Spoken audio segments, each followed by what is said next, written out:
इसमें तो अर्क जो होता है वो दोनों काम में आता है। स्नो बमन और विरेचन दोनों में काम में आता है अर्क। स्नोई जो है वो विरेचन में काम में आती है, वो चरक में भी पढ़ते हैं अपन, विरेचन द्रव्यों में स्नोई है ना, विरेचन में काम में आती है। अर्क दोनों काम करता है। अर्क का मतलब जैसे अपन जो सूर्य भी अर्क का पर्याय होता है, जैसे आपको पता है। अर्क यानी सूर्य को बोलते हैं। वैसे मदार, औषधि में मदार को बोलते हैं, मदार जो होती है उसको बोलते हैं अर्क। तो सूर्य कैसा होता है?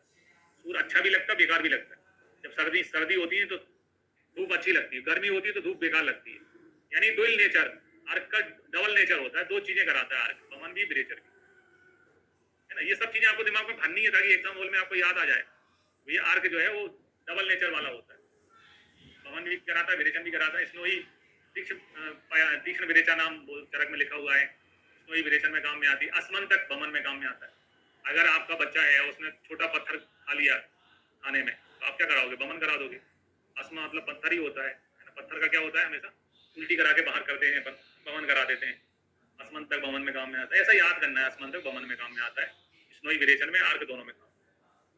त्रिबलकल, त्रिबलकल का मतलब होता है छाल, वो पौधे जिनकी छाल यूज होती है, बलकल या छाल यूज होती है। ऐसे 3 पौधे बताएं जिनकी बलकल यानी छाल यूज होती है, तो वो है पूतिक, तिलवक और कृष्णगंधा। तो अगर हम पहला नाम आपको याद आ जाए तो बाकी के नाम उसी में छुपे हुए हैं। अगर आपको पूतिक याद आ गया, पूतिक का पू, तिलवक का ता, कृष्णगंधा का का, तो ये नाम जो पूतिक है उसी में तीनों नाम छुपे हुए हैं। एक नाम अगर आपको याद रह गया तो आपको सारे नाम याद रह जाएंगे। पूतिक लताकरंज को कहते हैं, लताकंज विरेचन में काम में आती है। तिलवक लोत्र को बोलते हैं, विरेचन में काम में आता है। कृष्णांजन यानी कृष्णगंधा जो है वो शोभांजन को बोलते हैं, शोभांजन यानी सहीजन, ड्रम स्टिक जिसकी अपन सब्जी खाते हैं, है ना। ये बहुत, इसमें एक अल्कोलाइड होता है टेरिगोस्पर्मिन। टेरिगोस्पर्मिन होने से इसकी डिसीज में बहुत अच्छा काम करता है ये। परिसर्प, शोथ, आर्स में, दर्द में, विदिति में, कुष्ठ में, एलर्जी यानी स्किन डिसीज में बहुत अच्छा काम करता है शोभांजन, है ना। परिसर्प, शोथ, आर्स, दद्रु, विदिति, गंध, चर्म रोगों में अच्छा काम।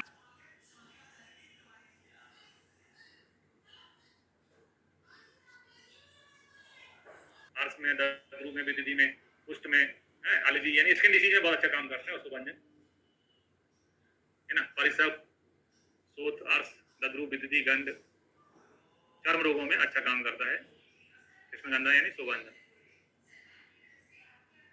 ठीक, इसके अलावा चरक में कुछ संज्ञाएं दी गई हैं, जैसे तत्वविद। तत्वविद किसे कहते हैं?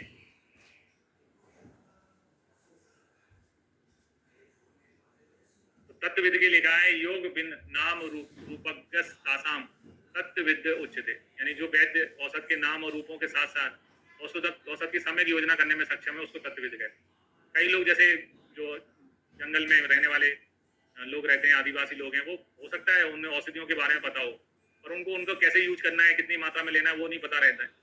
लेकिन तत्वविद जो होते हैं उनको सब चीजें पता रहती हैं। वो औषध के नाम और रूपों के साथ साथ उनकी सम्यक योजना करने में भी सक्षम होते हैं। ना केवल ड्रग को जानते हैं, उसका डोज, उसका यूज कैसे करना वो भी मालूम रहता है, वो तत्वविद कहलाते हैं। फिर भिषक उत्तम, अच्छे उत्तम डॉक्टर की या भिषक की परिभाषा जो चरक बताते हैं वो ये है, योग मासाम तु यो विद्यात देश कालोपतितम पुरुषम पुरुषम भिक्षम, ये एक जो भिषक उत्तम। पुरुषम पुरुषम भिक्षम शब्द आता है, इसका मतलब ये है कि जो वैद्य रोगी की विधिवत परीक्षा करके देश काल आदि के विचार करके तदनुसार औषध के योगों को जानता है उसको भिषक उत्तम कहते हैं, है ना।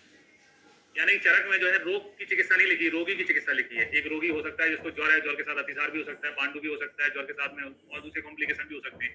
तो अपन एलोपैथी जैसा ट्रीटमेंट लागू नहीं कर सकते हैं कि ज्वर मतलब पैरासिटामोल, फीवर यानी पैरासिटामोल, है ना। आयुर्वेद में ऐसा नहीं होता है। फीवर के साथ कौन सा लक्षण है, फीवर कितने दिन से आ रहा है, कितने दिन हो चुके हैं, मेडिसिन लेना है नहीं लेना है, ये सब चीजें रोगी पे तय करता है। रोगी जो है क्या किस स्टेज पे अपने पास आया है।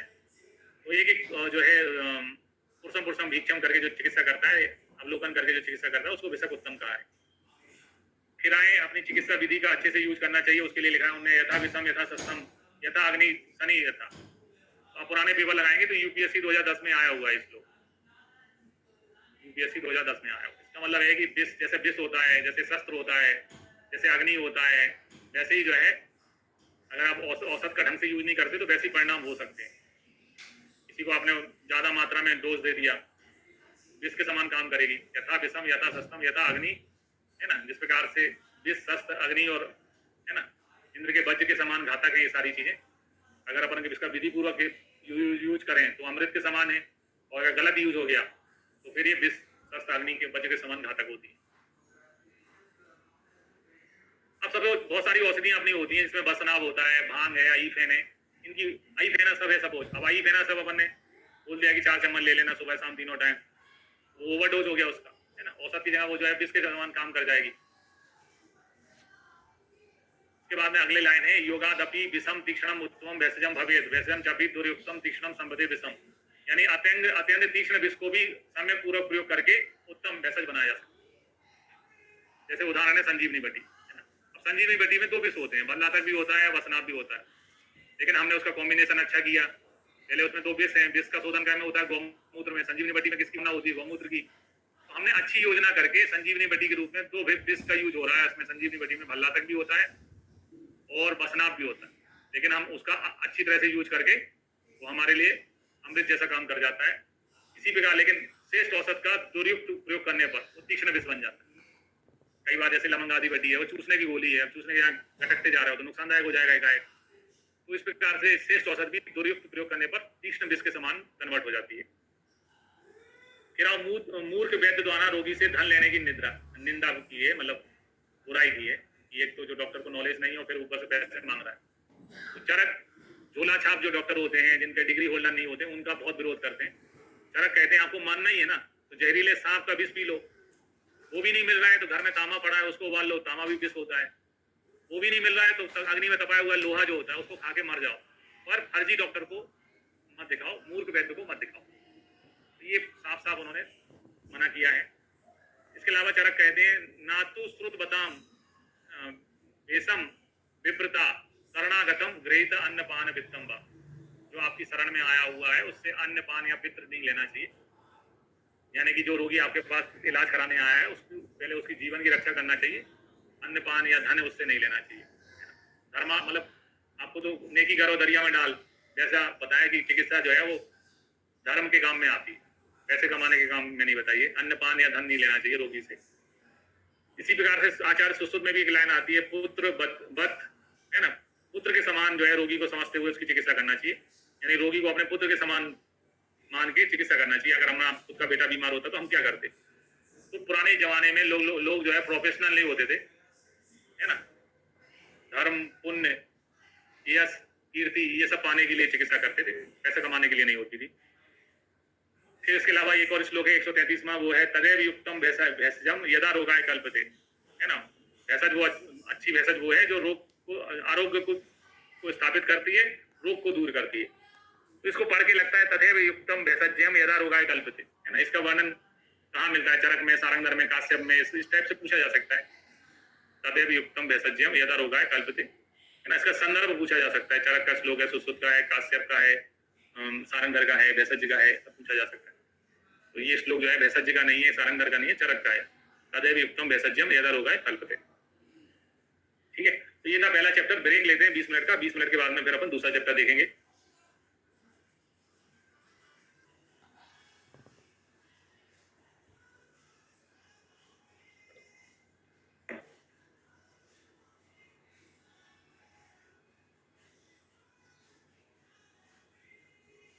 ओके,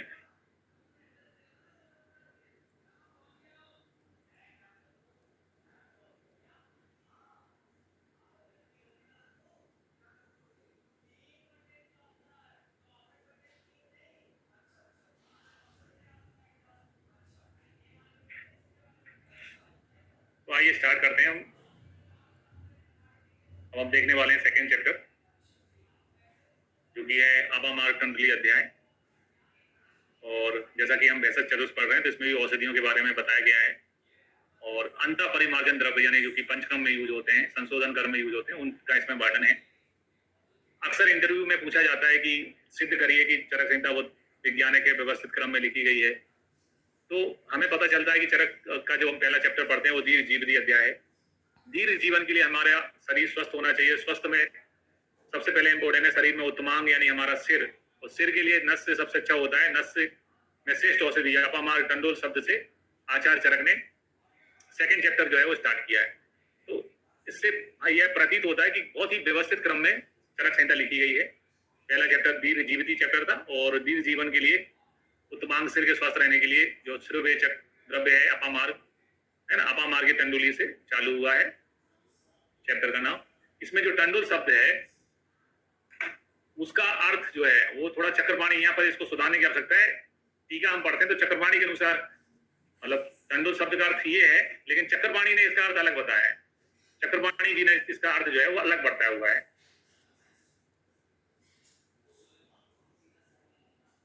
उन्होंने चक्रपाणी में पढ़ते तो वो अलग बीज तुस रहित जो है, छिलका रहित जो बीज होता है वो उन्होंने उसका मतलब निकाला है। वो भी एग्जाम में पूछा जाता है। ठीक है,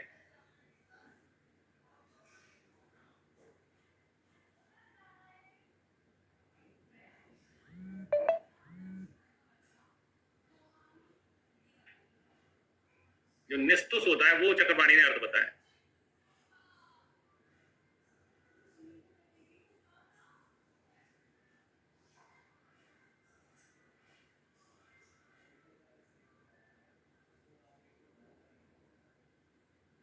एक मैं बस शब्द वो आपको लिख के बताता हूं।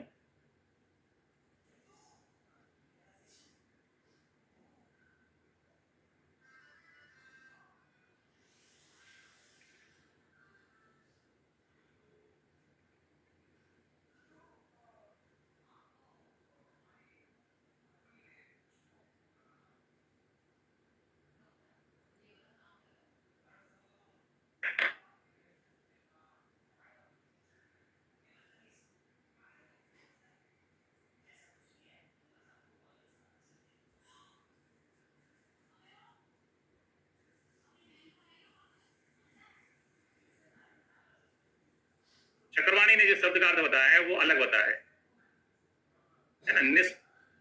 बीजा नाम निस्तुषानेव, ये अर्थ चक्रवाणी ने बताया। इसका अंकुर जनन समर्थ बीज, ये कॉमन अर्थ है कि जो अपमार्ग है उसके बीज कैसे होने चाहिए जो अंकुर को उत्पन्न कर सके, नए पौधा पैदा कर सके। और चक्रवाणी में इसका अर्थ अलग बताया गया। चक्रवाणी ने कहा कि जो छिलके रहित बीज होते हैं वो है ना, क्योंकि जो अपामार के बीज होते हैं उनको लट जीरा भी कहते हैं, जो जीरा जैसा होता है वैसे खोल में होते हैं वो, तो उनके ऊपर छिलका होता है। छिलके रहित बीज को चक्रपाणी ने लिखा है ना। उसमें टंडुल का मतलब उन्होंने लिखा है बीजा नाम निस्तुषा मेव, है ना। छिलका रहित जो निस्तुष बीज होगा, छिलका रहित जो बीज होंगे उनको बोला है उन्होंने टंडुल।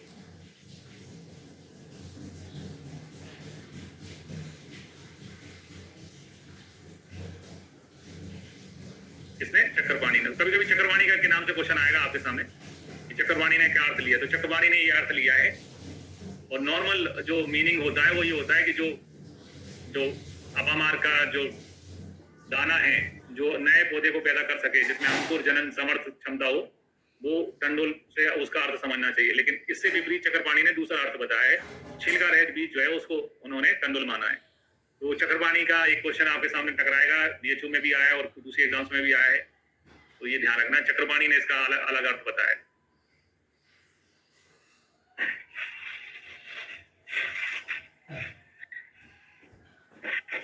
अब आते हैं इसके बाद में शिरोवेचन द्रव्यों में। शिरोवेचन द्रव्य जो है 25 बताए हैं। अब आते हैं इसके बाद में शिरोवेचन द्रव्यों में। तो शिरोवेचन द्रव्य जो है 25 बताए हैं। स्टार्ट अपामार्ग 20 से हुआ है। संख्यावाची क्वेश्चन यहाँ नहीं बनेगा कि 25 होते हैं, क्योंकि वो तो संख्या के रूप में श्लोक में नहीं आता है, वो तो मैंने लिख रखा है। अपामार्ग बीजानी पिपली मरीचानी चा बिडंग अथ यथ सिगरुणी सरस्वस तुमुरुणी, है ना। और जो शिरोवेचन द्रव्य वो किन रोगों में काम में आ रहे हैं? तो गौरवे सिर से सूले पीने से अर्धाव भेद के, यानी सिर में भारीपन है, गौरवता है, अर्धाव वेदक है, कीनस रोग है, जुकाम है, कृमि है, तो इन व्याधियों में हमें शिरोवेचन द्रव्यों का प्रयोग करना चाहिए। अपस्मार में, घ्राण नाश में, प्रामोहक यानी जिसमें बुद्धि जो है काम नहीं कर रहे हो, सेंसेशन अच्छे से काम नहीं कर रहे हो, इन रोगों में शिरोवेचन द्रव्यों का प्रयोग करना चाहिए। कौन कौन से शिरोवेचन द्रव्य इसमें बताए गए हैं? तो अपामार्ग है, तिरकटू, पूरा तिरकटू यानी पिपली मरीच शुंठी, है ना, ये तीनों चीजें इसमें आ जाती हैं। हरिद्रा, हरिद्रा दोई का मतलब हरिद्रा और दारू हरिद्रा है। लवण दोई का मतलब सौवर चलो सेंधव लवण है। बिडंग है, सिगरू है। सुरसा एक तुलसी का एक प्रकार है, तुलसी शब्द यूज नहीं करते हैं चरक, तो तुलसी के बहुत सारे भेद होते हैं, उसमें एक सोसा तुलसी बताई है। हरेणु का जो है निर्गुंडी के बीज को कहते हैं।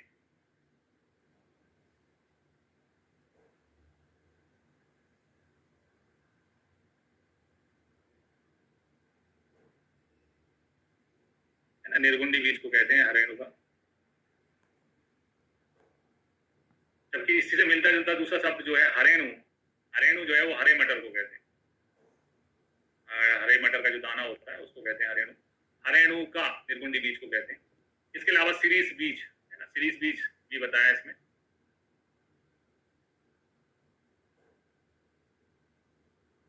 सीरीस यहाँ आपके सामने लिखा हुआ है, सिरोवेचन द्रव्यों में सीरीस बीज का प्रयोग किया हुआ है। और यही क्वेश्चन जो है सीरीस बीज वाला इस साल की AIPGT में आया था। AIPGT 2024 में आया था, है ना। सिरोवेचन द्रव्यों में है सीरीस बीज, है ना। ये वाला क्वेश्चन तो AIPGT 2024 में आया था। और लहसुन और ज्योतिषमती, है ना, ये औषधियां सिरोवेचन द्रव्यों में आचार्य चरक ने बताई हैं। मौलिक रूप से हमें क्या ध्यान रखना है, पूरे 25 के नाम हमें याद करने की आवश्यकता नहीं है। हमें आरंभ ध्यान रखना है, श्लोक का आरंभ अपामार्ग बीज से होता है। इसके अलावा इसमें तिरकटु पूरा है, पिपली है, मरीच है, शुंठी है, 2 प्रकार की हरिद्रा है, 2 प्रकार के लवण है ना। इसके अलावा बेडंग है, सिगरू है, सरसव है, सुरसा है, हरेणु का है, सीरीस बीज है। ये लहसुन और ज्योतिषमती भी ध्यान रखना है। ये औषधियां सिरोवेचन द्रव्यों में आचार्य चरक ने बताई हुई है। सिरोवेचन द्रव्यों का मुख्यतः प्रयोग काय में करना चाहिए?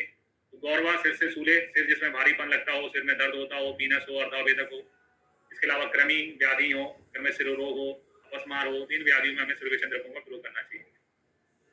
गौर करने वाली बात है, इससे जो चरक के सिरोवेचन के द्रव्य हैं उसमें तिरकटु के सभी कंटेंट आते हैं। पिपली है, मरीच है, शुंठी, नागर, यानी मतलब तिरकटु कंप्लीट रूप से सिरोवेचन द्रव्यों में है।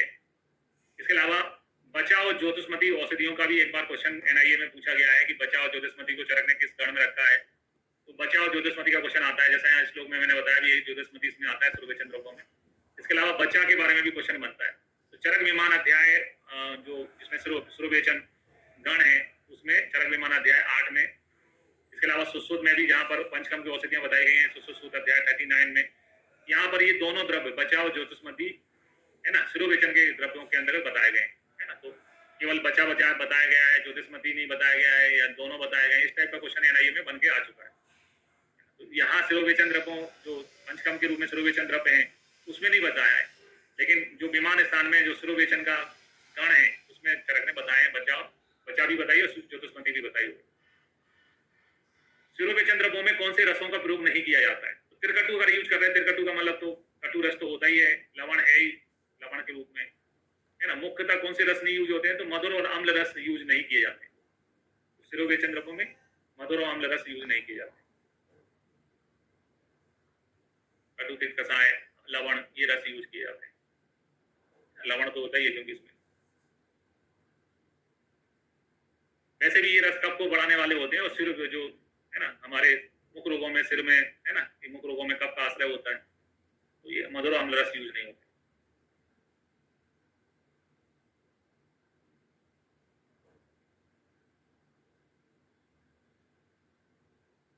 दो लवण जो अभी पंच लवण बताए उसमें से पहले दो चुन लो आप। पहला दो क्या था? सौबरचल था, है ना, सौबरचल पहला है, और दूसरा है सेंधव। सौबरचल और सेंधव कहलाएंगे लवण तो ही। इसके बाद आते हैं बमन द्रव्यों में। बमन द्रव्य जो है 10 बताए हैं। तो 10 के नाम तो अपन से पूछे जा सकते हैं, कौन से बमन द्रव्यों में शामिल है, चरको ऐसा करके। तो बमन द्रव्यों में 10 है। कौन सी व्याधियों में वामक द्रव्यों का यूज बताया है? तो उपस्थित श्लेष पित्त व्याध्या आस्य, है ना, श्लेष पित्त व्याधियों में बताया है। बमन द्रव्य केवल कफ के लिए होता है ना, तो हमेशा, है ना, श्लेष में लिखा रहता है, लेकिन यहाँ पर उपस्थित श्लेष में पित्त भी लिखा है, पित्त शब्द भी है। श्लेष में पित्त व्याध्या अमाशय आश्रय, जो अमाशय में आश्रित व्याधि है उनमें हमें बमन द्रव्य का प्रयोग करना चाहिए। कौन कौन से बमन द्रव्य है? इसमें मदन है, मधुक है ना, और निम्ब है, जीमुत है, जीमुतक मतलब कृतवेदन है, पिपली है, कुटच है, इक्ष्वाकु है, एला है, धर्मार्गव। तो पहले तो अपन इन दो शब्दों का मतलब समझ लें। एक होता है मधुक, छोटा धू। तो छोटा धू मधुक जो है वो मधु यष्टि है, जिसको हम मोलेठी के नाम से जानते हैं।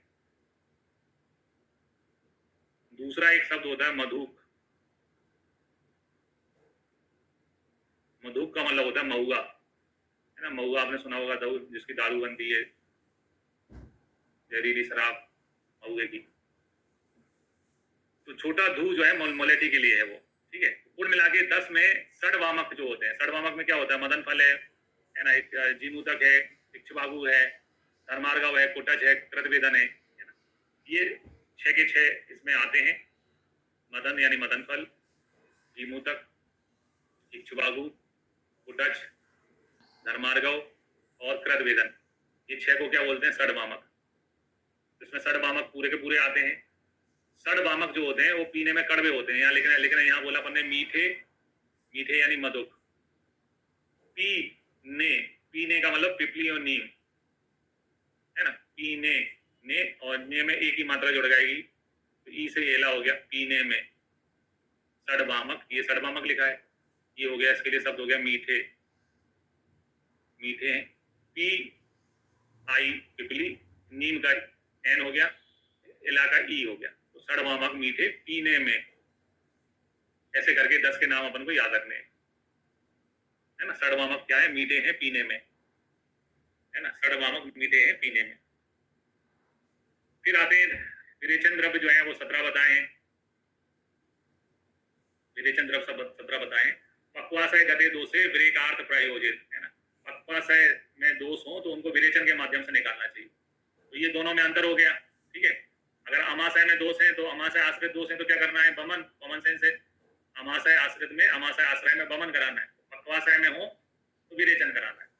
कौन कौन सी विरेचन औषधियां हैं इसमें, त्रिवत है, त्रिफला है, दंती है, नीलिनी, सप्तला, बचाम, कंपीलक, तवाक्षी चा, क्षीरणी, उदकिरियाम, पीलू, अन्य आरगवद, दाक्षा, द्रवंती, निचुलानी चा, ठीक है।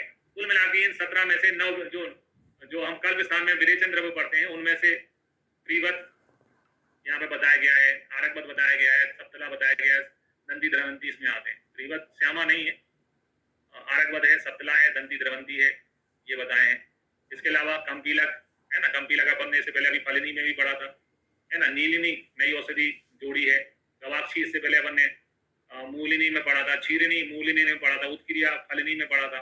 त्रिफला है, इसके अलावा दाक्षा है, पीलू है, निचुल है, बचा है, ये सारी औषधियां बताई, ठीक है। तो त्रिफला, दाक्षा, पीलो, पीलो नहीं बचा, त्रिफला, दाक्षा, पीलो नहीं बचा, ऐसे करके ये बाकी नाम याद रखने हैं अपन को। त्रिफला, दाक्षा, पीलो नहीं बचा। इससे पहले अपन मूलिनी फलनी में ये पढ़ के आ चुके हैं। मूलिनी फलनी में हमने पढ़ा था कंपीलक, फलनी में गवाक्षी भी पढ़ चुके हैं, छेदनी भी पढ़ चुके हैं, उत्क्रिया भी पढ़ चुके हैं। तो ऐसे करके टोटल 17 औषधियां हैं। तो यहाँ विरेचन के लिए विरेक शब्द का यूज किया गया है, ठीक है। यहाँ हमें गौर करने वाली बात है कि चरक के अनुसार, ठीक है, बचा चरक ने कहाँ बताई है, तो यहाँ विरेचन में बताई हुई है। बचा को गौर करना है विरेचन में, त्रिफला गौर करना है, त्रिफला विरेचन में है। इसके अलावा पीलू, टूथब्रश बोलते हैं पीलू, पीलू यहाँ पर विरेचन औषधियों में है, ठीक है। नीलिनी जो है, नीलिनी से अपन दूसरी विष पढ़ेंगे ना, दूसरी विष में नीलिनी, दोषों के विष के पक्वाशय में जाने पर नीलिनी फल से विरेचन कराने के लिए बोलते हैं लोग, चरक, है ना, सुश्रुति बोलते हैं। ये कुछ औषधियां हैं जो हमको यहाँ गौर करनी है, जो विरेचन में बताएंगे। फिर आते हैं आस्थापन में। आस्थापन में 29 द्रव्य बताए आस्थापन अनुवासन में,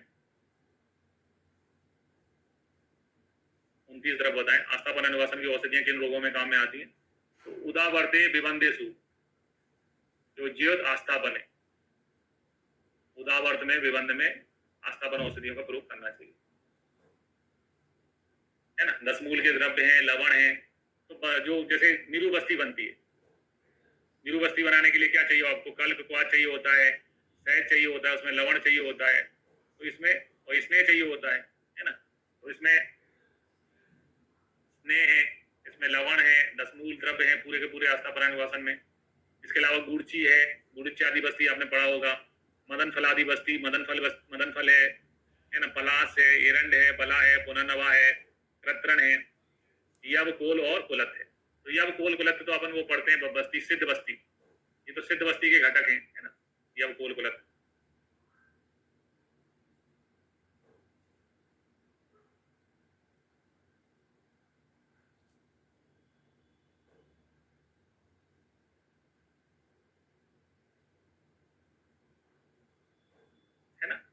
किसी को अपन बस्ती लगाते हैं तो शुरू शुरू में उसको तकलीफ होती है, लेकिन जब बस्ती 2-3 बार लगा चुके होते हैं तो बार बार पेशेंट बस्ती लगवाने आता है, बार बार बोलता है गुरु, है ना, मेरे क्लास को बोल दिया मैंने, प्लीज एक बार पुनः बस्ती, एक बार पुनः बस्ती दे दो, बस्ती लगा दो।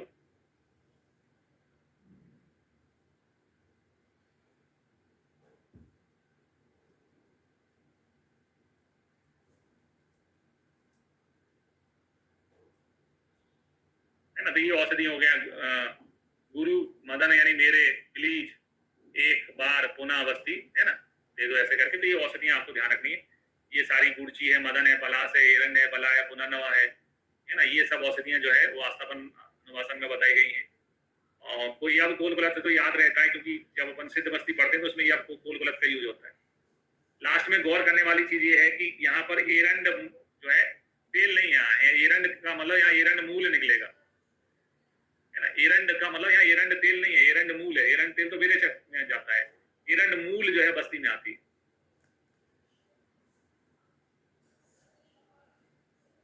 फिर आते हैं तिरकट्टू, हमने पढ़ चुके हैं, नस में आता है, त्रिफला विरेचन में आता है, 10 मूल आस्थापन अनुवासन में आता है। तो कौन सी चीज किसमें आती है उसको अपन समराइज करके पूछ सकते हैं जोड़े बनाने के रूप में भी, है ना। तिरकट्टू के घटक काय में है, नस में। त्रिफला के घटक काय में है, विरेचन में। 10 मूल घटक काय में है, आस्थापन अनुवासन में। पिपली दोनों में, नस में भी है, वमन में भी है। और मदन फल एक है लेकिन 3 काम करता है। मदन फल एक है लेकिन 3 काम करता है। मदन फल एक है और 3 काम करता है। 133 योग होते हैं मदन फल के। एक है 3 काम करता है, एक है लेकिन 3 काम करता है। वमन में भी काम में आता है, आस्थापन में भी काम में आता है, अनुवासन में भी काम में आता है। तो मदन फल एक है लेकिन 3 काम करता है, ऐसा करके हमें याद करना है। मदन फल, आस्थापन, अनुवासन, मदन फल वमन, आस्थापन, अनुवासन दोनों में आता है।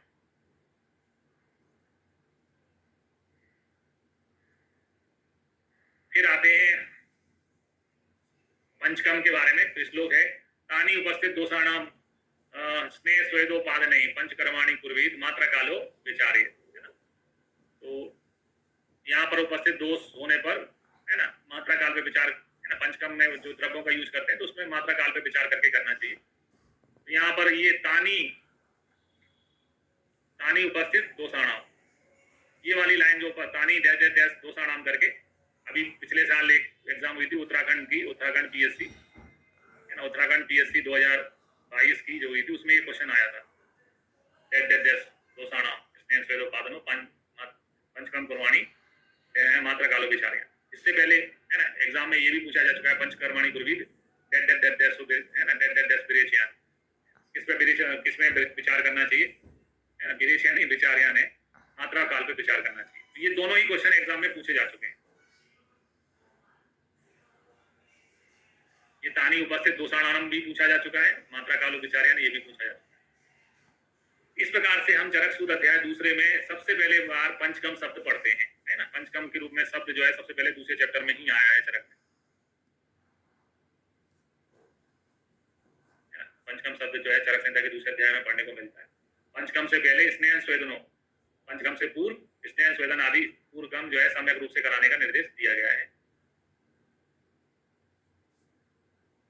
फिर इसी चैप्टर में युक्ति का महत्व है। मात्रा काल आश्रय युक्ति सिद्धि युक्तो प्रतिष्ठिता युक्तिस्थ उपरई युक्तिज्ञो ज्ञान द्रव्य ज्ञान बताम सदा, यानी औसत की सम्यक योजना करने में मात्रा और काल पे निर्भर करती है, काय पे निर्भर करती है, मात्रा और काल पे।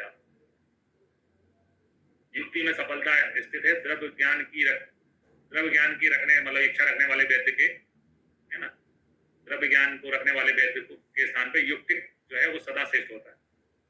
जिसके पास अच्छी युक्ति होती है वो ज्यादा अच्छा वैद्य होता है। बहुत सारे लोगों को औषधि पता रहती है लेकिन कितनी मात्रा में देना है, किसके साथ देना है, किस टाइम पे देना है, ये नहीं पता रहता।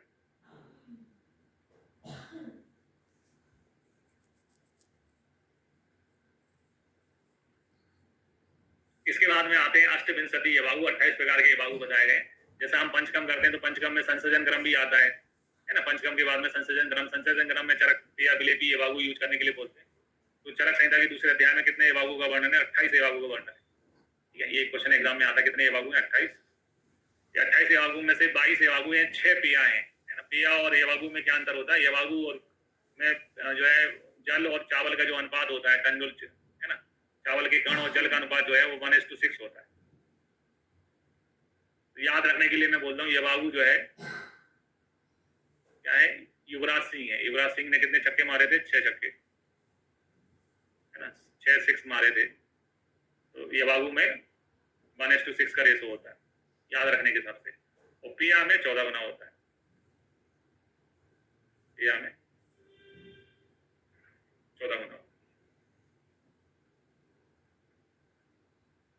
6 पेया जो बताई गई हैं इन 28 में से, वो है पाचनी, ग्रहणी पेया। पेया जो है पानी ज्यादा है तो जहां दस्त लगते हैं, जहां शरीर में से पानी की कमी हो जाती है, यानी अतिसार में पेया ज्यादा अच्छा काम करेगी। अतिसार में गुदेन बहुद्रव शरणम अतिसारा है ना, गुदा मार्ग से बहुद्रव मल का निकल जाना क्या कहलाता है? अतिसार कहलाता है। बहुद्रव मल शरणम अतिसारा।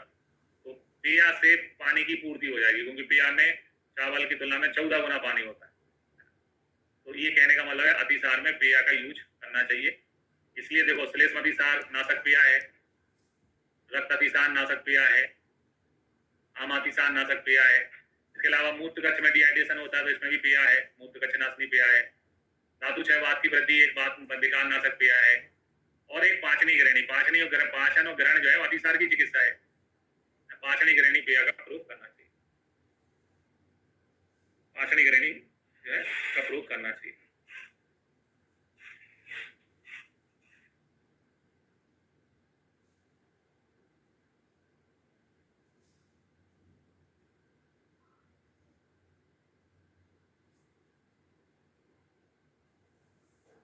है ना, 6 पेया बताए गए हैं। 3 तो इसमें अतिसार नाशक होती है, पित्त श्लेष्म अतिसार नाशक, रक्त अतिसार नाशक, आम अतिसार नाशक, एक मूत्र कक्ष नाशनी होती है, एक बात विकार नाशनी होती है, एक अतिसार की जो चिकित्सा होती है कि आम का पाचन करना चाहिए है ना, मल को रोकना चाहिए, मल का ग्राही चिकित्सा करना चाहिए। तो 6 इसमें से पिया है। अब 28 यवागु है, एग्जामिनर के पास में 28 ऑप्शन है, तो पूछ सकता है कि कौन सा यवागु कौन से उसमें यूज होता है। एक एक को पढ़ेंगे अपन। तो पहला है दीपनी और स्थूलअग्नि यवागु की जो औषध है वो कौन कौन सी है? दीपनी स्थूलअग्नि यवागु में आता है पिपली, पिपली मूल, चप, चित्रक, नागरई। तो दीपन और स्थूलअग्नि चिकित्सा क्या में होती है? आम बात में है ना। आम की चिकित्सा क्या होती है? अग्नि का दीपन करना होता है आम के लिए। और सूल किसका लक्षण है? वात का। आम बात में दीपन और सूल, दीपन करने के लिए अग्नि का, और सूल को दूर करने के लिए हम पंचकोल का भी प्रयोग करते हैं। पंचकोल की औषधि होती है पिपली मूल, चप, चित्र और नागर यानी सुंडी। तो दीपनी स्थूलअग्नि यवागु में पंचकोल के घटक होते हैं है ना, पिपली, पिपली मूल, चप, चित्रक और नागर ऐसे पंचकोल के घटक होते हैं। फिर आते हैं पाचनी ग्रहणी पेया। पाचनी ग्रहणी पेया में ददित, बिल्व, चांगरी, तक, दाड़िम साधिता। तो पाचनी और ग्रहणी चिकित्सा, जब हमको दस्त लग रहे होते हैं, अतिसार की चिकित्सा होती है पाचन और ग्रहण है ना। पाचन और ग्रहण एक बार से अतिसार की चिकित्सा है।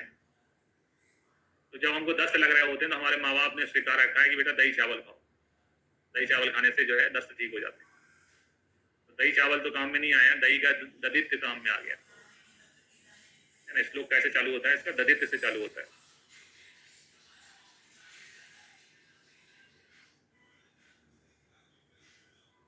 ना, ददित्य से चालू होता है श्लोक। दही चावल खाते हैं वन अतिसार में। पाचनी ग्रहणी पेया के घटक 40 है ना स्टार्ट होते हैं ददित्य से। फिर अब बात विकार है ना। बात के विकार क्या होते हैं? 5 प्रकार की वायु होती है ना। बात के भेद 5 होते हैं। पंचमूल साधे देवागु देते हैं बात विकार में, पंचमूल साधे देवागु देते हैं। तो है ना, बात के भेद कितने होते हैं? 5।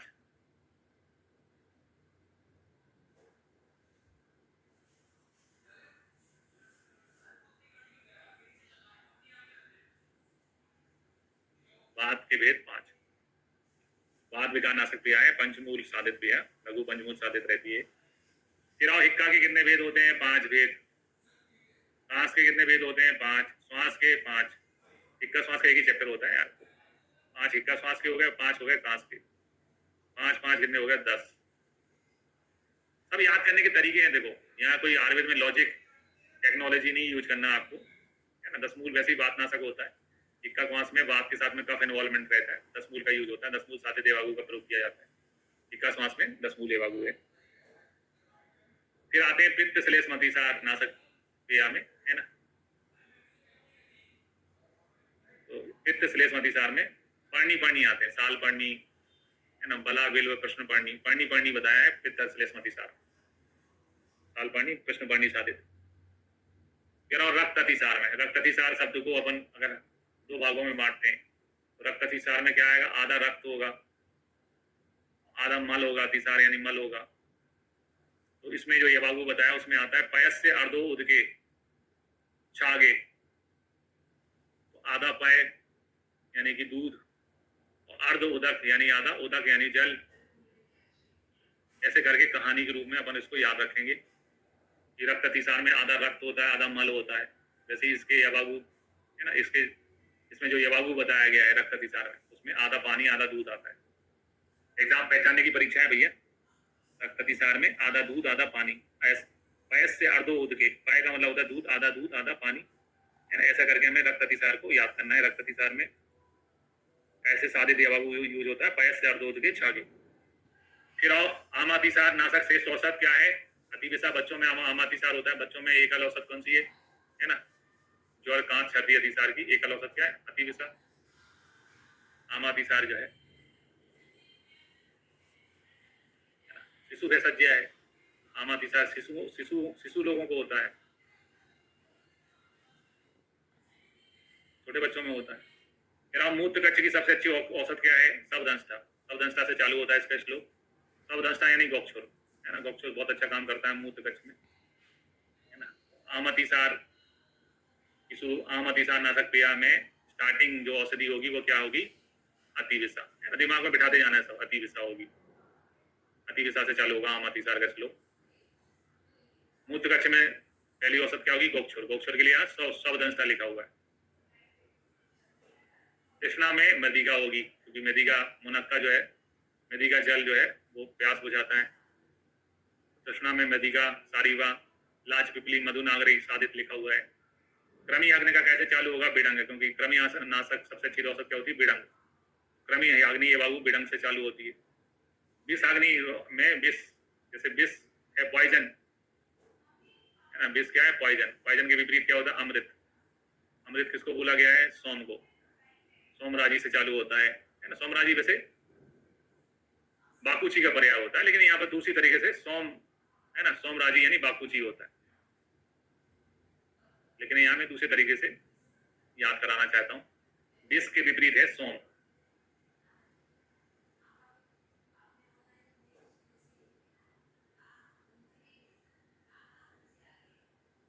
फिर आप क्रस्ता का नाश, क्रस्ता का नाश कैसे होगा है ना, सिद्ध्या बरा निरुए यवागु भ्रंगणी मता है ना। क्रस व्यक्ति की चिकित्सा क्या है, भ्रंगण। जो क्रस है, क्रस की चिकित्सा क्या है, भ्रंगण। भ्रंगण के लिए आपको खाना है मांस। मांस में भी कौन सा, अनूप मांस गुरु होता है, अनूप मांस। अनूप मांस में क्या आता है, बरा। बरा यानी सुअर का है ना, तो बरा निरू इसमें लिखा हुआ है।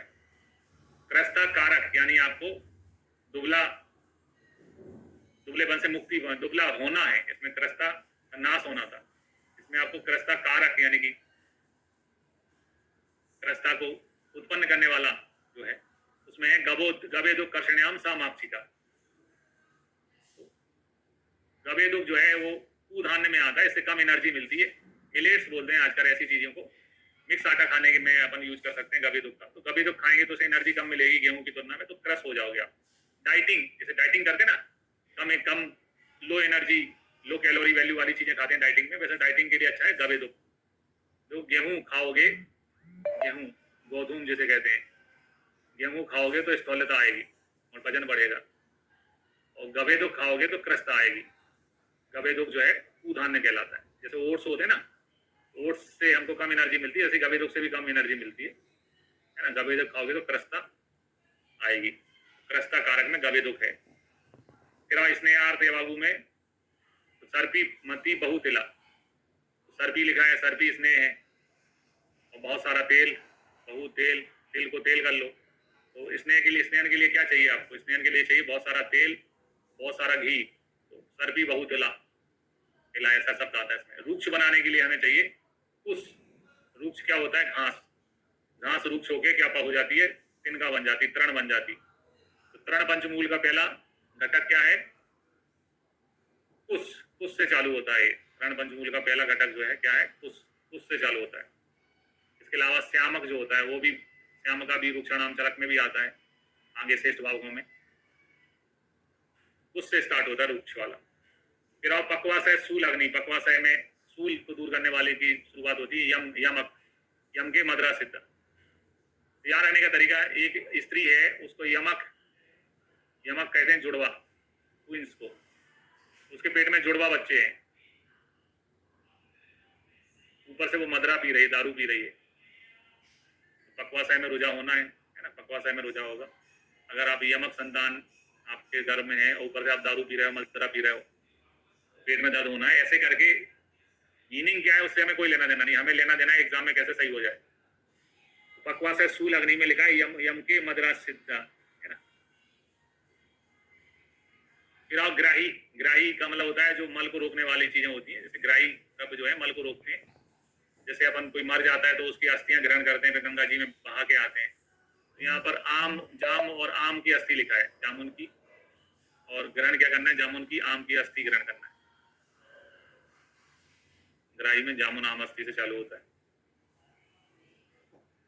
रेचक, रेचक जो पेट साफ करें, रेचन करें मतलब, है ना, वो होते हैं हरे साग, यानी हरी सब्जियां खाते हैं तो हमारा पेट साफ रहता है। तो साग से चालू होता है इसका श्लोक।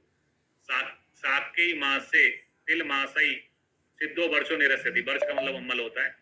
साग सब्जी खाने से हमारा पेट साफ रहता है। याद रखने का तरीका है ये। रेचक में साग से चालू होता है, अस्थि में, ग्राही में जाम और आम की अस्थि से चालू होता है। यमक के मदरा सिद्धा जो है वो पक्वाशय सूल का है।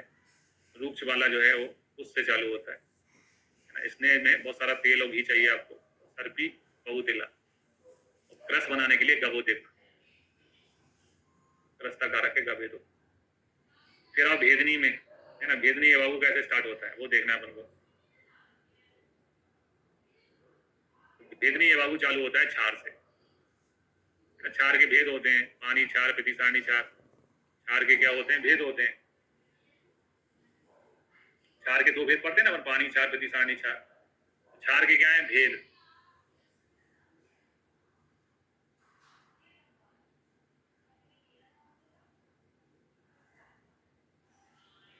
लॉजिक नहीं है यहाँ पर, आपको एग्जाम हॉल में याद रहे उसका तरीके बता रहा हूँ यहाँ पर।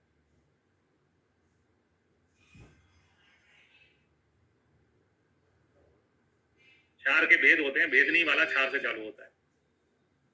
बाधा लोमनी होती है अभया, यानी हरित की। हरित की बाधा लोमनी होती है, हरित की का पर्याय अभया है। अभयारिष्ट अपन मालूम है आपको, अभयारिष्ट का मतलब, अभयारिष्ट में क्या रहता है, अभया मतलब हरित की होता है। फिर सबसे ज्यादा पूछे जाने वाले ग्रत व्यापक,